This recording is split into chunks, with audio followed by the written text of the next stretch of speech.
Suelen a veces suceder que ponen énfasis en las últimas semanas, ¿no? Aunque se supone que es como una suerte de sorteo, ¿no? Estadísticamente suelen venir como que preguntas un poquito más de literatura peruana, ¿no? Pero como que no hay forma de poder estar completamente seguros, ¿ya? Lo que sí, ¿no? Es que se ha pedido que por favor las preguntas sean preguntas que puedan contribuir al conocimiento, ¿no? Y que no sean tan específicas, tan detallosas, por ejemplo, de argumento, ¿no? Con personajes que por ahí de pronto no se hayan observado tan a profundidad, ¿no?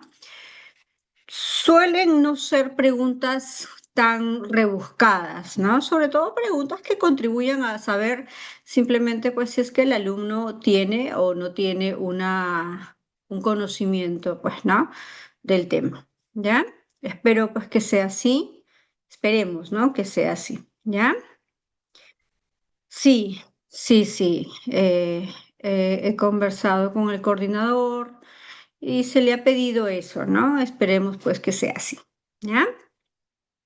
A ver, vamos a empezar entonces con nuestra línea de tiempo respecto a literatura universal, ¿sí? Porque eso fue, ¿no? Lo que nosotros comenzamos a revisar. Aquí en esta línea de tiempo ustedes pueden agregarle detalles, ¿ya? Acá hay un lapsus, pero sí, chicos, acá ha habido, me acabo de dar cuenta, me he equivocado. Aquí tenemos en el barroco, siglo XVII, esa, ¿ya? Siglo XVII, no es siglo XVI, ¿ya? Muy bien, entonces, eh, claro, ya conmigo ya nos despedimos, ¿sí? Conmigo ya nos despedimos porque nosotros nos vemos solo una vez a la semana, ¿ya? Entonces conmigo ya nos despedimos el día de hoy. Chicos, sí, pues qué lástima. Los voy a extrañar, chicos, los voy a extrañar. ¿Mm? Bueno, a ver, vamos a ver entonces nuestra línea de tiempo de literatura universal, que fue lo primero que vimos, una, como un repaso, una mirada, ¿no? Desde el siglo IX antes de Cristo hasta el siglo XX, ¿no? Eso fue lo primero que revisamos. Entonces, aquí lo tenemos en pantalla, ¿no? Lo primero que vimos entonces,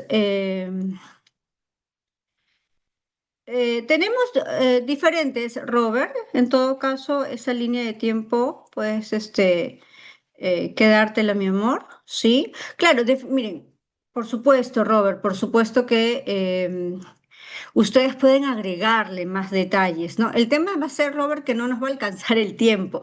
Por eso es que son estas líneas de tiempo tan de pronto generales, ¿no? Si tuviésemos más tiempo, pues podríamos trabajar, ¿de acuerdo? Y te lo agradezco un montón, mi amor, ¿sí? Lo que sí les puedo pedir en todo caso es que quizás como Robert, ¿no? Que ya tengan una línea de tiempo y que puedan agregarle de pronto más detalles. Sí, puede ser quizás, ¿no? Que le agreguen características, que eso es algo que no lo ven acá, ¿no? Esto es simplemente como para literalmente un repaso, ¿ya? Literalmente un repaso, pero ustedes pueden completar, agregar información o incluso pues incluir temas transversales, ¿no? Cuestiones de historia, cuestiones de filosofía también, ¿no? Que les va a permitir en todo caso tener un panorama mucho más amplio. ¿De acuerdo? Sí, esto es algo muy general, básicamente por cuestiones de tiempo, ¿no? ¿De acuerdo? Muy bien, entonces decíamos que empezamos con literatura griega. Básicamente hablamos de dos puntos, dos etapas, dos periodos, dos momentos, como lo querramos llamar. Etapa arcaica o también llamada jónica, ¿cierto? Del 9 al 6 antes de Cristo aproximadamente, donde teníamos a los dos géneros literarios pues más antiguos, ¿no? Los dos géneros literarios más antiguos eran precisamente el género épico, ¿no? Y el género lírico, ¿no? Recuerden que la primera clase que vimos fue géneros y figuras literarias, ¿verdad? Y los dos géneros más antiguos, los que estaban en verso, precisamente eran el género épico y el género lírico. Por ende, van a ser los dos géneros literarios que se van a desarrollar en la primera etapa de la literatura griega. Poco tiempo después surge el teatro, ¿verdad? ¿Cierto?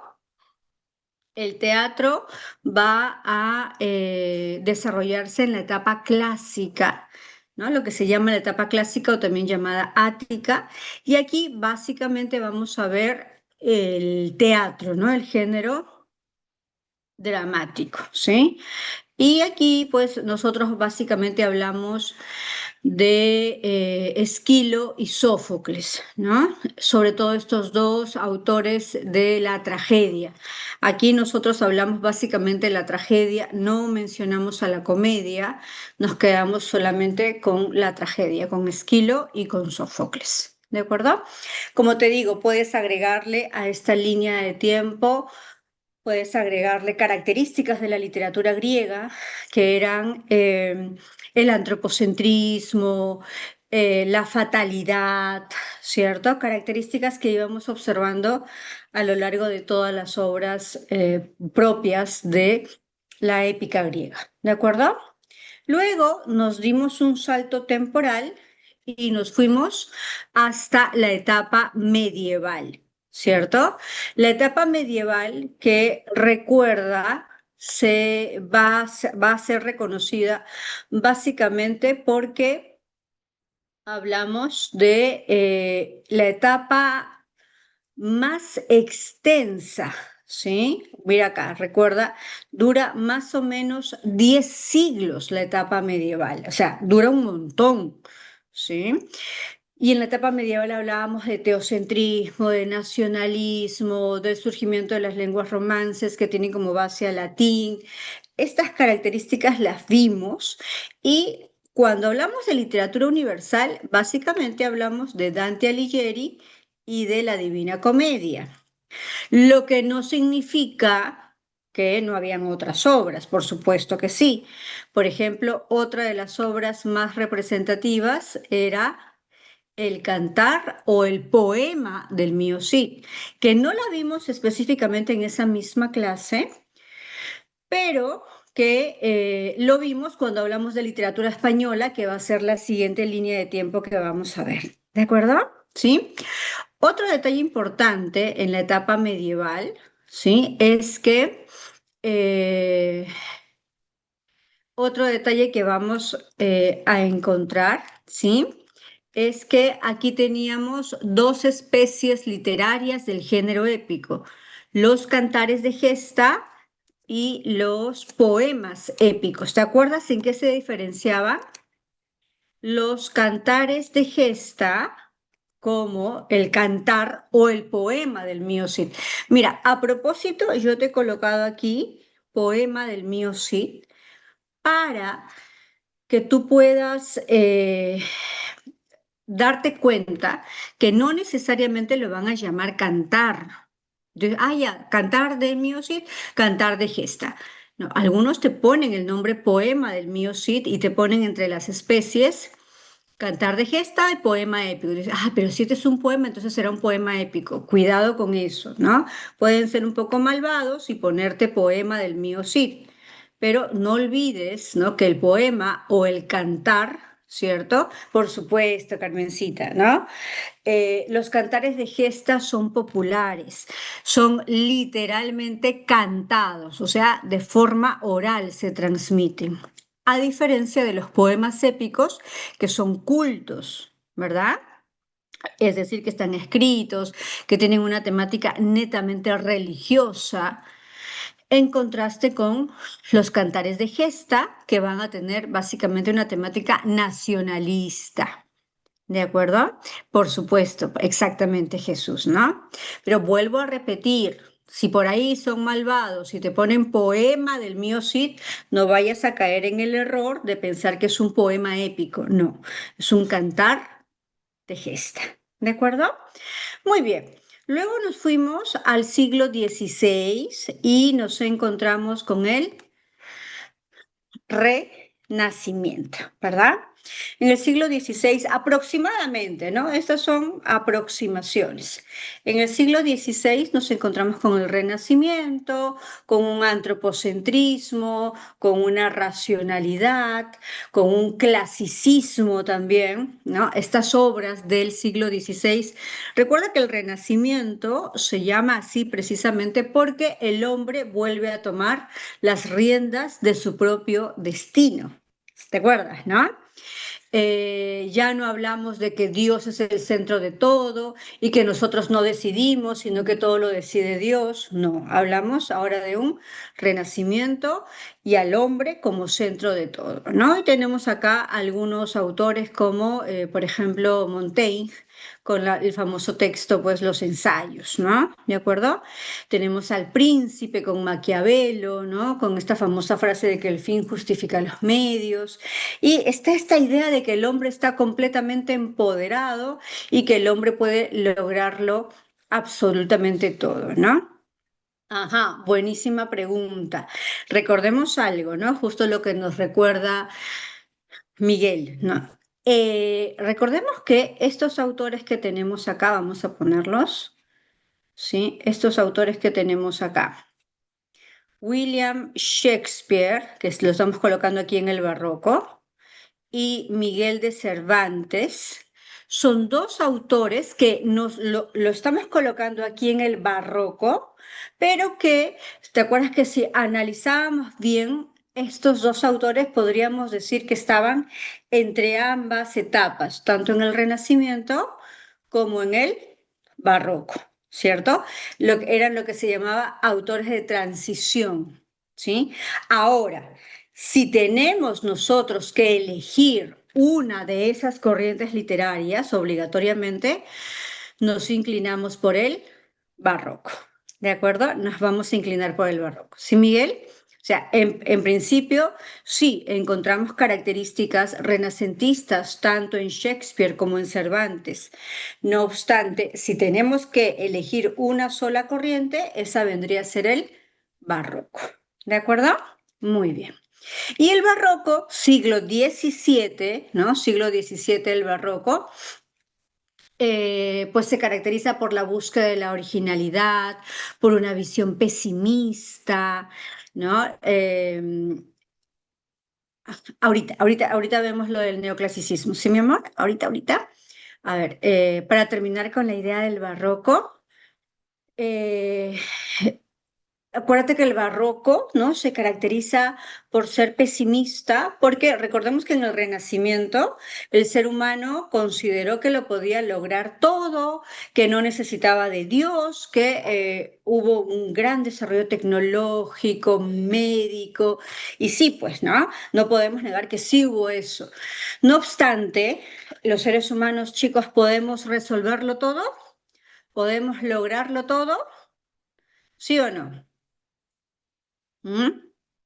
Tenemos respuesta a todo. Miren, justo veía cuando entré que le hacían una pregunta bien interesante al profesor, a Jesús, ¿no? Le decían, ¿será posible, ¿no? que puedan haber naves con mayor velocidad? Te hablaban de los agujeros negros, ¿cierto? ¿No? Entonces, todavía seguimos nosotros explorando muchísimo, todavía tenemos muchos enigmas, tenemos muchas dudas, todavía no lo podemos responder todo, ¿sí? No tenemos la certeza realmente de que después de la muerte simplemente no haya absolutamente nada. ¿Verdad? Entonces hay todavía muchos enigmas. En el Renacimiento, dado que se desprenden de la idea religiosa, el ser humano se empodera muchísimo y es cierto, logra mucho desarrollo. Sin embargo, nosotros tenemos un límite. Nosotros no lo podemos lograr todo. ¿Mm? Hasta ahora, a ver, ¿ah? Ocurre un terremoto, ¿lo podemos nosotros detener? No, ¿cierto? Nosotros somos ínfimos en comparación con la naturaleza, ¿verdad? Nuestra vida, la cantidad de años que vivimos en comparación con el universo, ¿qué es? Es poquísimo, es prácticamente nada, ¿no? Entonces, durante el Renacimiento estaba ese empoderamiento del hombre que lo podía lograr todo. Sin embargo, cuando llega el barroco, cuando llega el siglo XVII, el ser humano se empieza a dar cuenta de que somos muy limitados y que es más, es posible que no haya un Dios. Esa construcción que tenemos, llámale como le llames, ¿no? Llámale Alá, llámale Dios, llámale Jesús, Mahoma, como quieras, ¿sí? Eh, Necesitamos esa construcción porque el ser humano necesita en los momentos de mayor desesperanza acudir a esa imagen, ¿no? Entonces, en el barroco aparece esa desesperación, esa idea de que es posible que el ser humano pues no tenga un Dios que lo pueda venir a salvar. ¿Mm? Y entonces aparece pues esta idea pesimista, ¿no? Por eso es que el arte barroco, por ejemplo, en pintura es bastante más oscura, ¿m? O de pronto en arquitectura, ¿no? El famoso horror al vacío, ¿no? Todo muy recargado porque está ese temor a no poder ser salvado por alguien, ¿no? Entonces, recuerda esas características del barroco y en literatura lo vemos pues en Cervantes, por ejemplo, El Quijote es completamente pesimista, ¿no? Es una obra muy, muy pesimista, muy terrible. Hamlet es una tragedia, todos terminan muriendo, ¿no? Entonces no se ejerce realmente una justicia como tal. Hay, ¿no? Estas ideas del barroco. Ahora sí, respecto al neoclasicismo, ¿sí? Esta pregunta tan interesante que Miguel, ¿no? Si mal no recuerdo. Sí, claro, Miguel. Si bien es cierto, Miguel, el neoclasicismo no está dentro del sílabus de ustedes, no aparece, ¿no? No es frente del barroco, en el sílabus deberíamos irnos al romanticismo, ¿de acuerdo? No obstante, ¿por qué se los incluyo? Porque cuando hablamos de literatura peruana y hablamos de literatura de la emancipación, acuérdate que la emancipación está influenciada por la literatura neoclásica, ¿no? Entonces, es por lo menos tener una idea, ¿no? O sea, propiamente como tema de literatura universal, el neoclasicismo no aparece, ¿ya? No aparece. Pero en literatura peruana, la literatura de la emancipación está influenciada, ¿por qué? Por el neoclasicismo. Por eso es importante recordar que en el siglo XVIII hay una influencia de la literatura clásica griega, una búsqueda del reconocimiento del hombre, una reinterpretación de los valores, de los principios, de la moral, ¿no? Que es lo que vamos a ver en el siglo XVIII propiamente, ¿sí? Después nos saltamos al siglo XIX, ¿cierto? Nos vamos al siglo XIX, que va a dividirse en dos momentos. Primera mitad del siglo XIX, de 1800 a 1850 aprox, y la segunda mitad de 1850 a 1900 aproximadamente, vamos a hablar de realismo, ¿no? El romanticismo, recuerda, es subjetivo, prefiere el pasado. Vamos a hablar de temática patriótica, temática nacionalista, del terror también. No olvidemos a Edgar Allan Poe, el padre de la literatura del terror, con narraciones extraordinarias. ¿Sí? Muy bien, perfecto. Y entre otros autores, por supuesto, ¿no? Entre otros autores como pues Becker, ¿no? Si hablamos de literatura española, ¿sí? Y el realismo, todo lo opuesto al romanticismo, con los franceses y los rusos, ¿no? Ponemos especial énfasis en los franceses y los rusos. Está en el realismo la objetividad, la crítica a la ascensión de la burguesía, ¿sí? Está también esa preferencia, obviamente, por su presente contemporáneo. Y tenemos, pues, novelas como la de El Padre, la literatura psicológica, que vendría a ser Fyodor Dostoyevsky, ¿verdad? O tenemos El Padre, la novela sociológica, como Honoré de Balzac. Y el padre o el precursor de la narrativa moderna, que vendría a ser Gustave Flaubert, ¿no? Con Madame Bovary sobre todo, ¿de acuerdo? Y aquí tenemos esa crítica a esta sociedad, ¿no? ¿Qué es lo que hace el realismo? El realismo señala que la sociedad es un problema, ¿sí? Para el ser humano porque se está dirigiendo solamente a dedicarse al dinero y no pensar en cultivarse como ser humano, sino exclusivamente pensar en obtener dinero sin importar, ¿de acuerdo? ¿Qué es lo que pueda esto conllevar? Y finalmente terminamos con el siglo XX y lo que se llama la narrativa contemporánea y la vanguardia, ¿no? En la vanguardia como corriente estética y literariamente hablando, la narrativa contemporánea del siglo XX, ¿sí? Aquí hablamos de las técnicas narrativas, monólogo interior, historias en paralelo, ruptura cronológica, todo esto, ¿te recuerdas? Lo vimos aquí, ¿no? En la narrativa contemporánea, los famosos ismos de vanguardia, el futurismo, que pues está completamente maravillada con la máquina, la velocidad, el expresionismo, con la idea del absurdo, de lo ilógico, por ejemplo, ¿no? Y obras como la de Franz Kafka. Y otro detalle que vimos en el siglo XX fue la literatura norteamericana. Acuérdate de la famosa generación perdida, ¿no? Con estos autores como Hemingway, como Faulkner, Steinbeck, Dos Pasos, pero sobre todo nosotros recordamos a la novela El viejo y el mar de Ernest Hemingway, ¿de acuerdo? Muy bien, esto fue entonces respecto a literatura universal, ¿sí?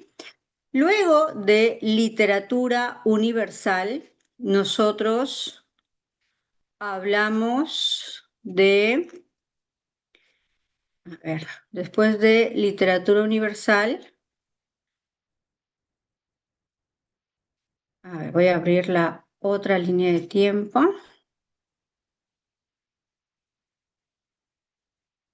Hablamos de España específicamente, ¿cierto? Sí, hablamos específicamente de España.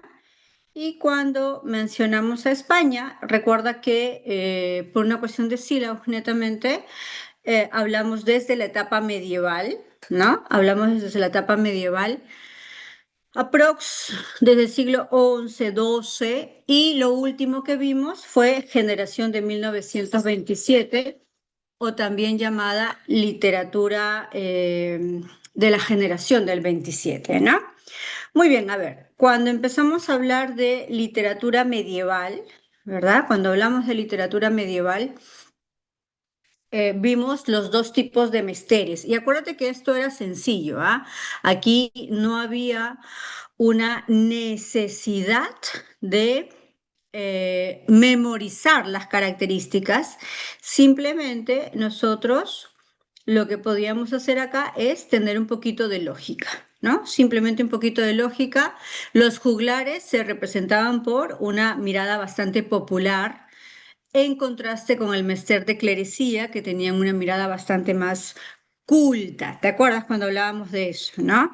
A ver, por ende, pregunta, si el Mester de Clerecía, que es culto, ¿estará escrito o estará solo cantado?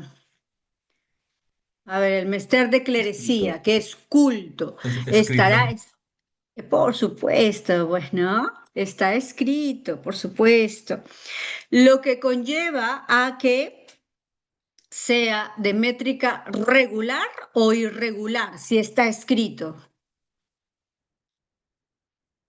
Exacto, bien, regular. ¿Rima asonante o consonante? Mester de clerecía.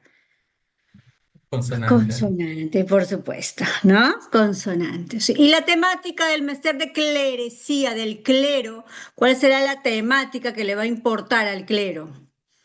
Por supuesto, pues, ¿no? Una temática religiosa, teocéntrica, súper lógica, en contraste con el Mester de Juglaría, que es todo lo opuesto, ¿no? Ahora, recuerda que cuando hablábamos del Mester de Juglaría, la obra más importante fue precisamente el Cantar del Mío Cid, o el poema del Mío Cid, cualquiera de los dos nombres, ¿ah? Y acá hablábamos bueno, entonces a ti te pueden decir características del poema El mío Cid: autor anónimo, métrica irregular, rima asonante, temática nacionalista, ¿de acuerdo? ¿Cierto? École. Y el tema central, el tema fundamental, la recuperación del honor, ¿no? Porque mancillan el honor de Rodrigo Díaz de Vivar, ¿sí? Muy bien. Luego en España, sabemos ya, ¿no? Después del 15 viene el siglo XVI, pero en España hablamos de un bloque de dos etapas artísticas, el Renacimiento y el Barroco. Ambas van a ser consideradas como parte del siglo de oro, ¿no? O también te pueden decir primera etapa del siglo de oro, que es el Renacimiento, donde sobre todo destaca el género lírico. Dos escuelas poéticas, la escuela italiana y la escuela salmantina. ¿Sí? Entonces, hablamos de poesía, hablamos de formas estróficas como la lira, las estancias, la métrica regular, sobre todo acá destacan los versos endecasílabos también. ¿De acuerdo? ¿Sí? Van a destacar los versos endecasílabos y los versos heptasílabos, los de 11 y los de 7. ¿Sí? Eh, ¿Qué más? Bueno, dentro de la escuela italiana tenemos la famosa égloga de Salicio y Nemoroso, que van a ser dos dos pastores, ¿cierto?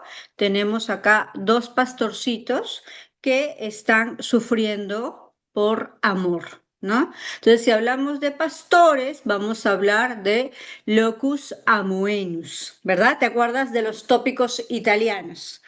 Sí, perdón, los tópicos latinos, ¿sí, verdad? ¿No? Entonces, claro, pues vida pastoril, locus amoenus, ¿no? En contraste con el poema de Fray Luis Ponce de León, que era A la vida retirada, que te invitaba precisamente a retirarte de la ciudad, retirarte al campo, a vivir una vida apacible. Entonces ahí hablábamos del Beatus Sile, ¿recuerdas? El Beatus Sile, que tiene esta idea de destacar que la ciudad está llena de vicios, en cambio la naturaleza es el espacio donde uno puede encontrar el equilibrio espiritual, ¿cierto? Exacto, ¿sí? Bien, Miguel. Esto lo vimos acá en el Renacimiento. Luego en el Barroco hablamos de dos géneros. Hablamos del teatro y hablamos de la narrativa, ¿no? Dentro del teatro estaba el teatro popular y el teatro cortesano. Dentro del teatro popular, popular viene de pueblo, estaba un pueblito, una villa llamada Fuente Ovejuna. Y dentro del teatro cortesano nos encontrábamos con Pedrito Calderón de la Barca, que es una obra bastante más, eh, digamos, filosófica, alegórica, ¿no?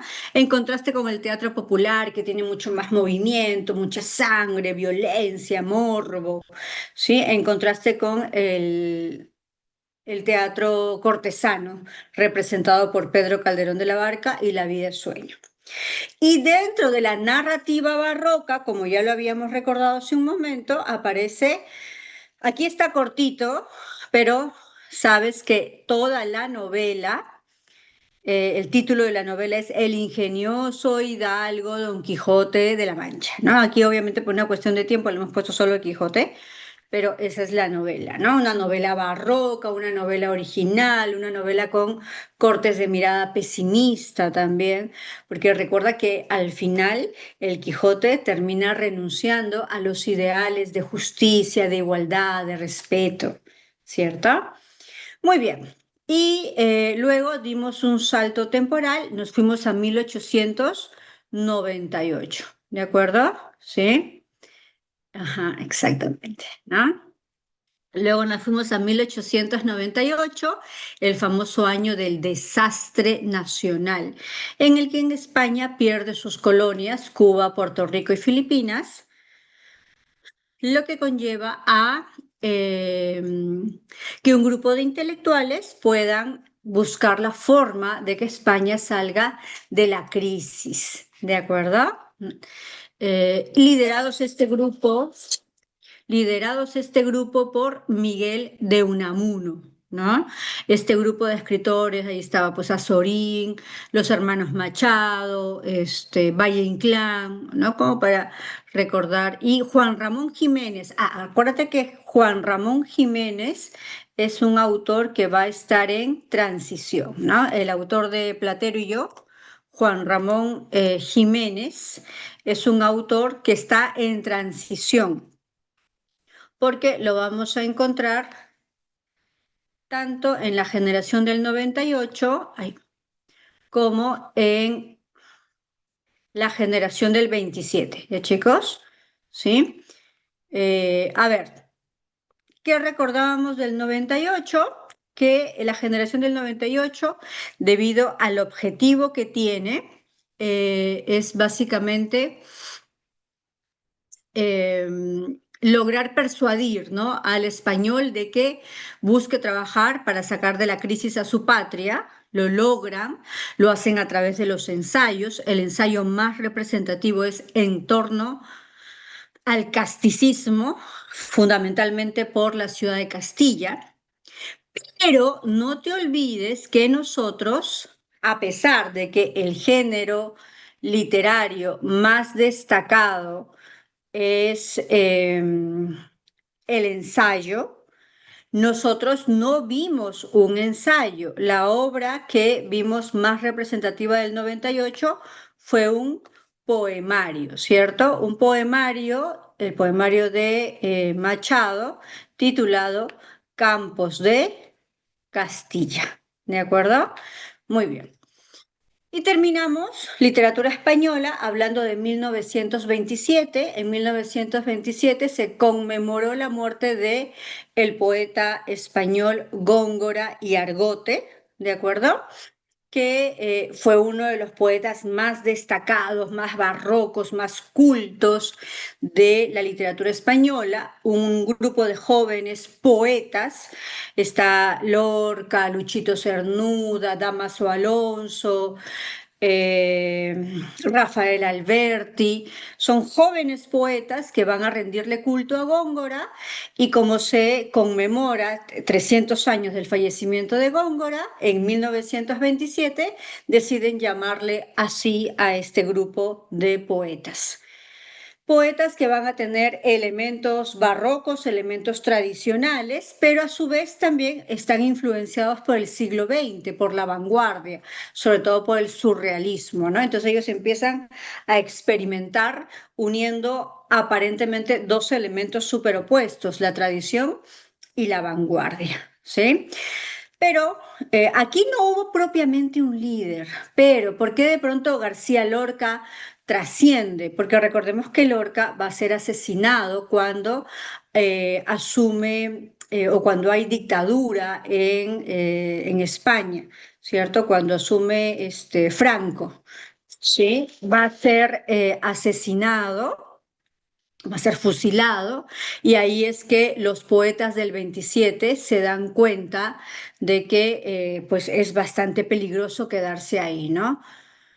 Todos los poetas que son bastante jóvenes se van de su patria y van a volver que si mal no recuerdo, la dictadura en España dura bastante, ¿no? Cerca de 20 años. Entonces ellos tienen que estar en el exilio en todo ese tiempo.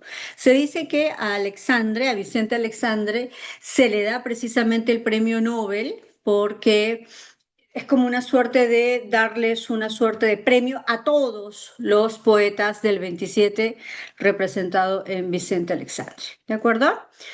Muy bien, esto fue entonces respecto a literatura española, ¿sí? Respecto a literatura española. Después de literatura española, nosotros hablamos de, eh, ya nos fuimos bueno, hablamos de literatura hispanoamericana, ¿verdad? Y dentro de literatura hispanoamericana hablamos de narrativa y hablamos de poesía, ¿cierto? Hablamos de los dos. Cuando hablamos nosotros de literatura hispanoamericana, recuerda que la primera corriente literaria surgida aquí en Hispanoamérica. Ahora, ¿por qué decimos Hispanoamérica? Porque dentro del sílabus no incluimos a Brasil. Brasil no es hispana, ¿no? Entonces, por eso es que como que solo hablamos de literatura hispanoamericana específicamente, ¿sí? Entonces, la primera corriente literaria surgida aquí en nuestro continente es el modernismo, ¿no? En 1888, con la publicación de eh, Azul, obra de Rubén Darío, Félix Rubén García Sarmiento, más conocido por todos como Rubén Darío. ¿De acuerdo?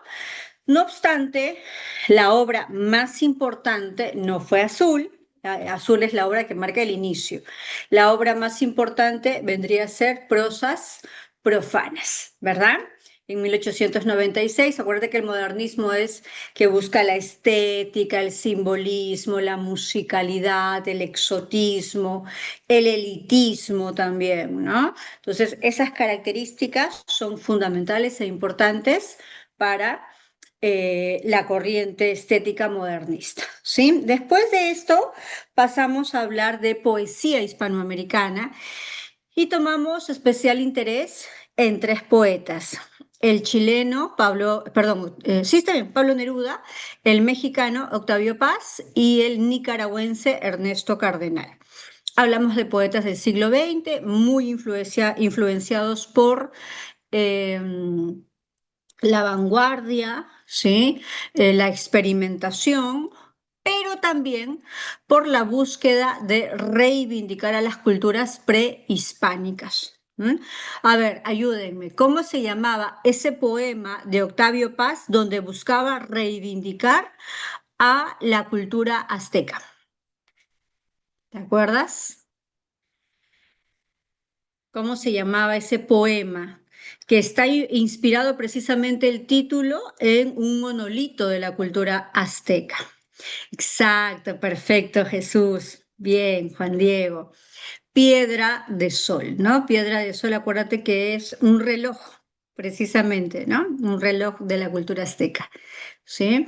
Entonces ahí veíamos, ¿no? La reivindicación. Y en el caso de Pablo Neruda, ¿te acuerdas cómo se llama el poemario donde Pablito Neruda busca reivindicar a las culturas precolombinas? Canto General. Dentro del Canto General está este famoso poema dedicado a Machu Picchu.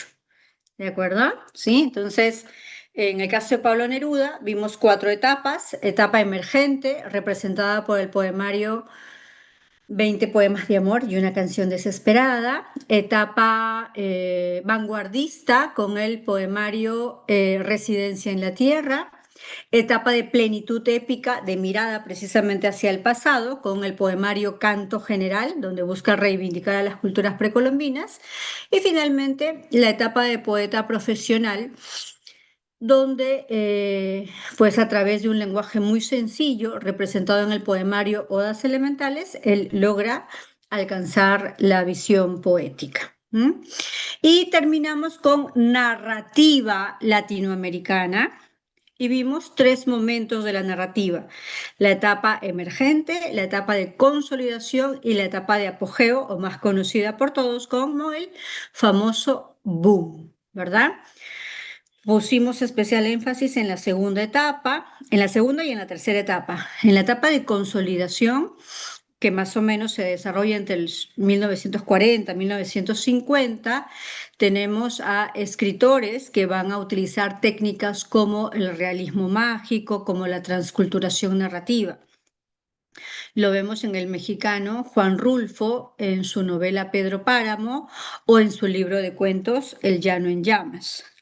Y respecto a Borges, tenemos pues un grupo de cuentos, ¿no? Borges nunca escribió novela, ¿de acuerdo? Nunca escribió novela. Borges escribe cuentos, poemas, ensayos, pero sobre todo destaca por su calidad cuentística, ¿sí? Entonces, eso respecto a la etapa de consolidación y el famoso boom latinoamericano que se caracteriza por básicamente las ventas, ¿no? El éxito editorial. Tenemos cuatro escritores.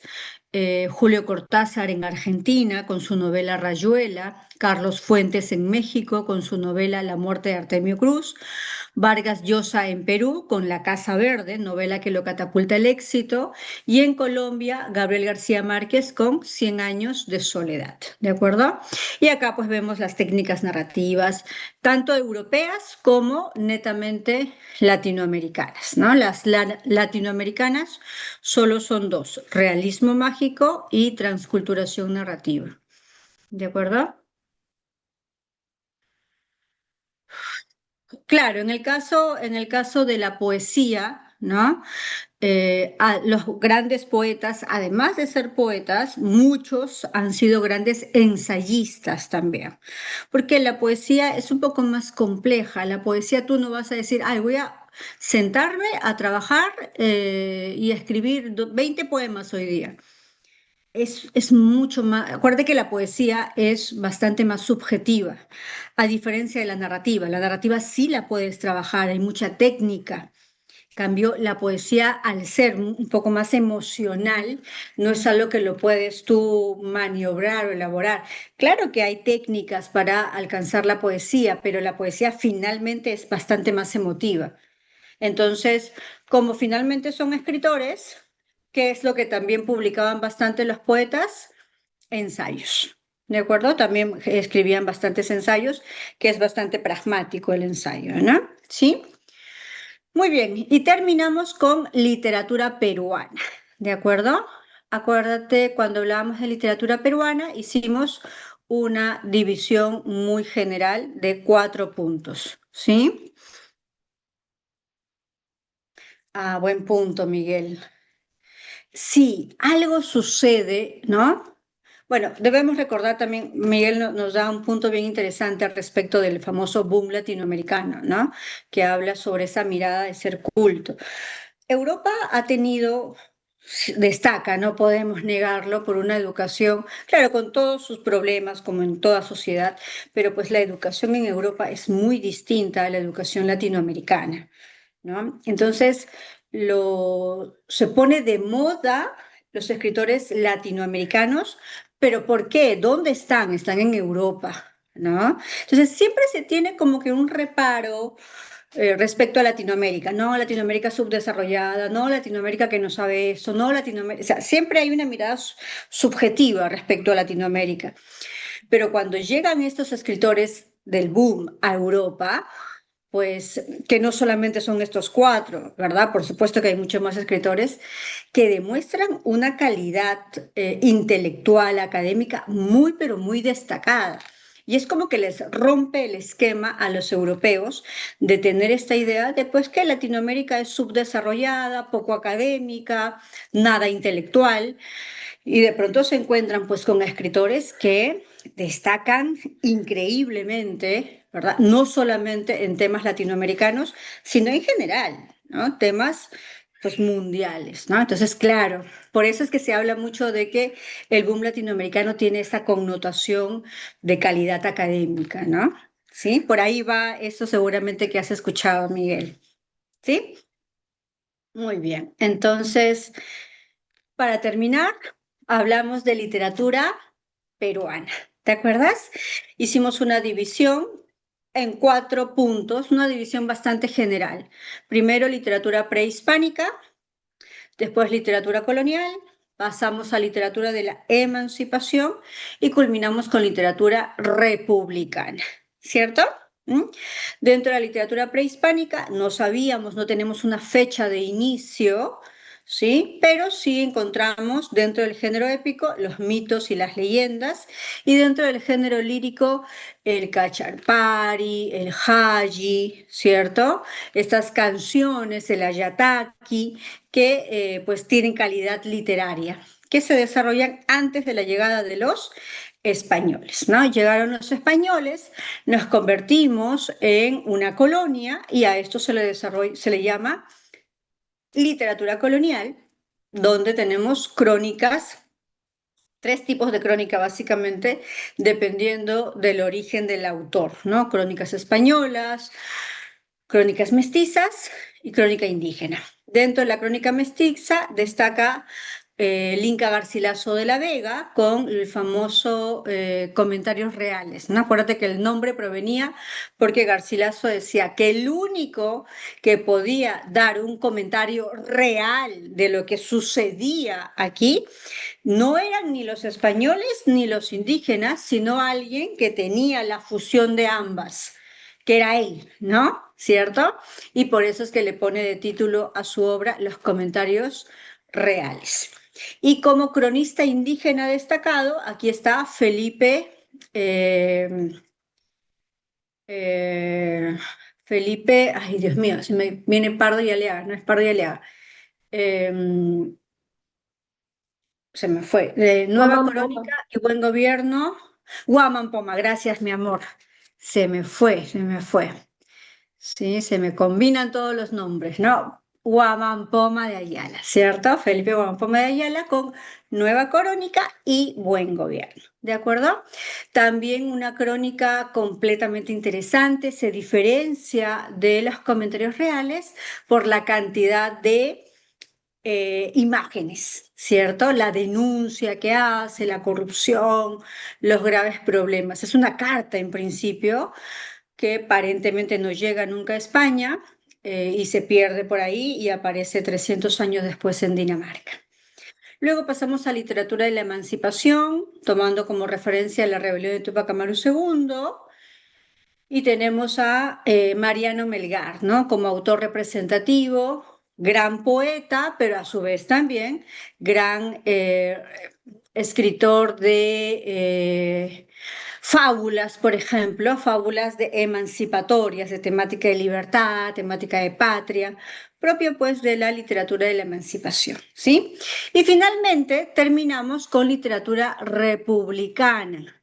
Acá vamos a ver otra línea de tiempo con, a ver, vamos a ver, literatura republicana, ¿sí? A ver, acá está.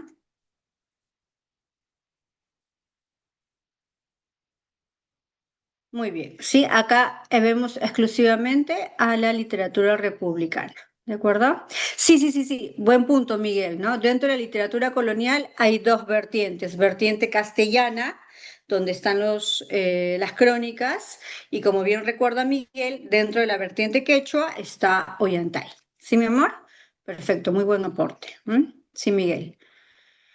Y terminamos con literatura peruana republicana, desde que San Martín proclama la República en 1821, pues hasta la actualidad, ¿no? Primera corriente literaria ubicada en la etapa republicana, el costumbrismo, como lo tenemos aquí en la pantalla. Habían 2 vertientes, la vertiente criolla, la vertiente anticriolla, ¿cierto? El criollo es el personaje popular y el anticriollo el conservador, ¿de acuerdo? El conservador, ¿sí? Muy bien. Luego pasamos al romanticismo con la etapa de la prosperidad falaz, ¿te acuerdas? Y tenemos pues autores como Ricardo Palma con sus tradiciones peruanas, esa mirada hacia el pasado, esa mirada subjetiva con Carlos Augusto Salaverry y su poemario Cartas a un ángel. Dentro de Cartas a un ángel está Acuérdate de mí, ¿verdad? Muy bien. Y dentro de la literatura realista, La guerra con Chile, que empieza en 1879 y que culmina en 1883, ¿sí? Y aquí básicamente aparece la obra de Manuel González Prada, ¿sí? Sus ensayos, páginas libres, horas de lucha, pero también tiene poemarios, ¿no? Recuerda que González Prada va a ser precursor del indigenismo y también precursor del modernismo, ¿cierto? Ambos puntos, ¿ya? Eh, sí, claro que sí, Gabriel, es bastante conocido esa discusión que tienen, ¿no? Muy bien. Luego pasamos al modernismo, inicios del siglo XX, ¿de acuerdo? Y acá nosotros tenemos a José Santos Chocano, el cantor de América.